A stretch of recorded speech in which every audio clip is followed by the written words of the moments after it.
سەبارەت بە زیانە مرۆیی و ئابوووریەکانی شەڕی غەزە بەڕێز غازی فەیسەڵ بەڕێوەبەری سەنتەری عێراقی بۆ لێکۆڵینەوەی استراتیژی لەگەڵمانەبێت هەر ئالۆزی و شەڕێک ڕوودەدات هۆکارگەلێکی هەیە و دواتر لایەنەکان یانەوێت بە هەنێک ئامانج بکەن. ئەمڕۆ لەم تەوەرەم شەو شەنوکەوی لێکەوتە و بەلاکەوتنی شەڕی 15 مانگەی ئیسرائیل و حەماسەکەین. شەڕەکە بۆ چی و لە پێناو چیا کرا؟ ئامانجەکانی کاملایەن بەدیهات.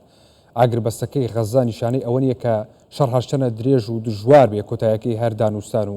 ئاشتیە. کاک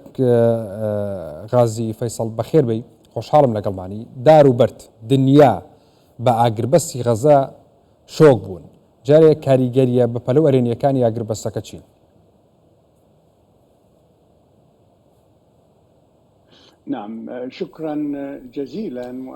بەڵێ زۆر سوپاس. ڕاستیەکەی من پێم وایە گەیشتن بە ئاگربەست هەنگاوێکی زۆر گرنگە، هەنگاوێکی گرنگە بە ئاڕاستەی هێوربوونەوەی بارودۆخ و کۆتایی هێنان بە پەرەسەندەکان و ئاوادانکردنەوەی غەزای لەبەر ئەوەی زیاتر لە 180 ژێرخانی غەزە بە تەواوی وێران کراوە. ئێستا غەزە بە گوێرەی مەزندەی ڕێکخراوی نەتەوەیەکگرتووەکان بە کەڵکی ژیانکردن نایێت، لەبەر ئەوەی قوتابخانە، نەخۆشخانە، بانکەکان، کۆمپانیاکان وە تەواوی جێگاکانی دیکە بە تەواوی وێران کراون، جگەلەوەی کە شاری نیشتەجێبوون و خانە و باڵەخانەکانیش وێران کراوە. ئەمڕۆ لەوەی هەموو شتێک خاپور کراوە، کەواتە دەبێت ڕوو لە ئاوادانکردنەوە و چارەسەرکردنی و تیمارکردنی برینی خەڵکی فەڵەستین و لە غەزە و کەناری خۆرەوە بکەین. دەبێت لە بیرمان بێت ئێمە نزیکەی 45,000 کوژراومان هەیە لە ئافرەت و منداڵ و بە ساڵات چووە، جگەلەوەی خەڵکێکی زۆر بێسەر و شوێنن لە ژێر داروبەردە. تاکو ئێستا چارنووسیان دیار نییە سەرباری ئەوەی کە 120,000 کەسی دیکە دووچاری برینداربوون بوون تیاندای کە دەستی یاخود ئەندامێکی دیکەی لە دەستداوە. ئەمانە ئێستا گەلێک توانای خۆیان لەدەستداوە، بۆیە گرنگە کە ڕوو لەوە بکەین هاریکاری مرۆیی زیاتر بە کەرتی غەزە بگات. بارودۆخ بە دڵنیاییەوە بارودۆخێکی کارەساتبارە و دوجاریش هۆکاری سیاسەتی هەڵە و کارەساتباری ڕێکخراوی حەماسە کە لە دوای 7 ئۆکتۆبەر گرتوویەتێبەر و ڕاستتریش بڵێن لە دوای با بڵێن کودەتای سەربازی لە دژی ڕێکخراوی فەتحی فەڵەستینی کە نوێنەری ڕاستەقینەی گەڵی فەڵەستینە لە پاڵ دەسەڵاتدارێتی فەڵەستین. ئەمڕۆ ڕێکخراوی ڕزگارکردنی فەڵەستین دەگەڕێتەوە، دەسەڵاتدارێتی فەڵەستین دەگەڕێنەوە بۆ ئەوەی جارێکی دیکە سیستەمی ئابووری کۆمەڵایەتی و سیاسی لە غەزە و کەناری خۆراوە یەک بخەنەوە. کەواتە ڕێککەوتنەکە خاڵێکی گرنگی وەرچەرخانە و وانە و پندێکی زۆر گرنگیشە بۆ ئەوەی ڕوویدا لە هەمبەرگەری فەڵەستین و ڕێکخراوەکانی فەڵەستین بەو ئاراستەیە کە جارێکی دیکە باوەڕ بە دۆزی فەڵەستین دروست بێتەوە لەوەی کە چارەنووسی خۆیان بنووسنەوە لە وەکو نەتەوەیەکگرتووەکان باسی کردووە لە دەوڵەتێکی سەروەر و سربەخۆ و بە هەڵبژاردننی سیستەمی ئابووری کۆمەڵایەتی و سیاسی خۆیان بە گوێرەی پەیمانی نەتەوەیەکگرتووەکان و هەروەها یاسانێ و دەوڵەتیەکان. دەبێت ئەوەشمان بیر بێ بڕیاری نەتەوەیەکگرتووەکان لە ساڵی 1997 ئاماژەگەوە کردووە کە پێویستە ئیسرائیل بگەڕێتەوە پێش سنووری پێنجی حوزەیران، کەواتە گفتوگۆ پێویستە بەردەوام بێت بۆ ئەوەی گەلی فەڵەستین مافی چارەخۆن. ینی زۆرترین سەرنج بەلای ئەوەدایە کە ئاگربەستەکە ناشکێنرێ و موشک و ئاگر لەسەر غەزا وەسێ. ڕاتان لەسەر ئەمە چییە؟ وابێ؟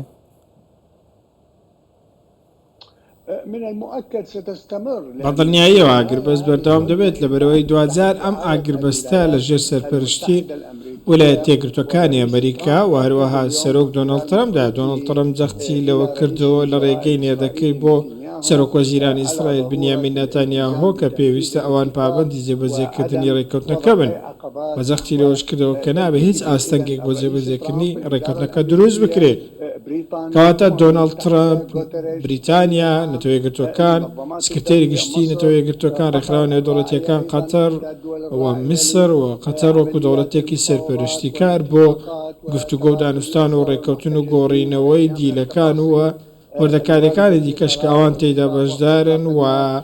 بڕیاری ئاگربەست بەگشتی هەموو ئەمانە جێگەی دڵنیایین کە ئاگربەستێکی درێژخایەنتر دەستەبەر بکەن و بێکەوە ڕوو لە بنیادنانی ئاشتی بکەن لەبەرەوەی بەڕاستی ناکرێت گەلی فەڵەستینی زیاتر بەرگەی ئەم وێرانکاریە بگرێتەوە لەم شەڕ بۆ ئەو شەر کە هەمووشی شەڕی بێهودەم بەڕاستی ژمارەی قوربانیان گەلێک زۆرە وەکو لە باشووری لوبنان وەکو لە سووریا گەل تاکە قوربانی ئەم سیاسەتە هەڵەیە و قوربانی مەزندەی هەڵەی ئەو سیاسەتانەیە جگە لەوەش نابێ بیرمان بچێت کە ئێران ڕۆڵێکی زۆر خراپی هەبوو لەم شەڕەدا. باشە بەشێک لە وەزیرەکان لە کابینەکەی ناتەنیاوە هەڕەشەیەوەکەن کە لە حکوومەتەکە یەکشێنەوە ئایا ئەمە چ کاریگەری لەسەر کابینەکەیە بێ ناچاریەکە بۆی کە لە ڕێککەوتنی غەزە بکشێتەوە ئیسرائیل؟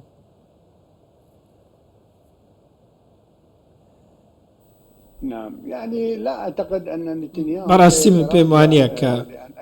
بنیامین ناتانیاهۆ بکشێتەوە لەبەرەوەی لە بەرژەوەندی ئیسرائیلیشدایە کە دیلەکان بگەڕێنەوە لەبەرەوەی زیاتر لە 100 دیل ئێستا لە بارودۆخێکی زۆر سەختدان و ژمارەیەک لەو دیلانە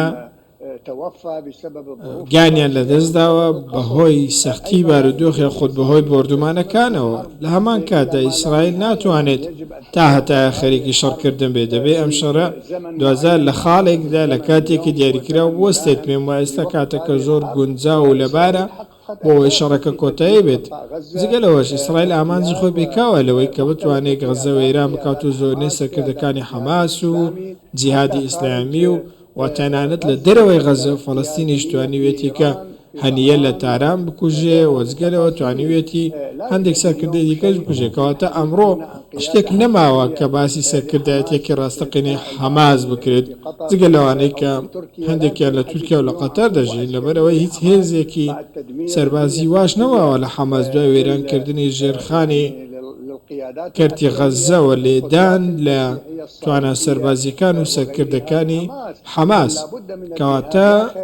هیچ گومانێک لەوەدانی هیچ بژاردەیەکی دیکە جگە لە بژاردەی ئاشتی لە بەردەستی یەک لە هەردوولایەکاندا نییە بەڵێ هەندێک لایەنی توندڕۆ هەن لە نێو حکوومەتی ئیسرائیلیدا وەکو چۆنیش لایەنی هاوشێوە لە نێو حەمازدا هەندێنەوێت کە شەڕ بەردەوام بێت ئەوانە ڕوتی ڕادیکاڵین و دەیانەوێت و پێشنیازیان ئەوەیە کە گوتاری بابلێن قورئانی پێشکەش بکەن وەکو چۆنیش لە ئیسرائیل لایەنێک هەیە کە گوتاری تەوڕاتی لە نیر و فڕاتەوە پێشکەش دەکەن حەماسیش بە هەمان شێوە بەڵام دوزار دەبێت کە گەلان ڕوو لە دروستکردنی ئاشتی و هاوبەشی و زامنکردنی مافی چارە خۆنووسینی گەلی فەڵەستین بکەن و ڕێگە بەوە نەدەن کە چیتر شەڕی بێهودە لە بەرامبەر ئەو گەلانە بەرپا بکرێت کە گەلێکی بێچەکە گەلێکی بێتاوانە دوزار قەبارەی کوشتن و وێرانکاری لە غەزە گەلێک گەورەیەوە. باشە لەم شەڕە ئاماجەکانی کاملایەن بەدیهاتن؟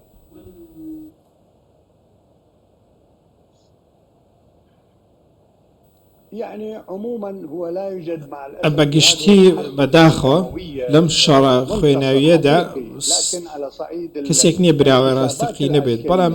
لەسەر ئاستی هەژماری با بڵێن سەربازی حەماس زیانی هەرە گەورەی بەرکەوتووەکو ڕێکخراوێکی سەربازی لەسەر ئاستی سەرکردە و لەسەر ئاستی چەک لە هەمان کاتدا گەلی فەڵەستین و لە کەناری خۆرئاوا زیانێکی زۆر گەورەیان بەرکەوتووە لەسەر ئاستی قوربانی لەسەر ئاستی دەستگیرکردن و چەندی وەردەکاری دیکە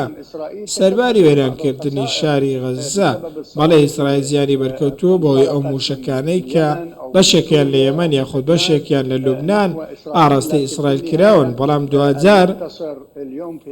سەرکەوتووی ئەم شەڕە ئیسرائیلە لەبەر چی لەبەرەوەی ئیسرائیل بە دوای کوشتنی حەزبوڵا لە لوبنان و کۆتایهێنان بە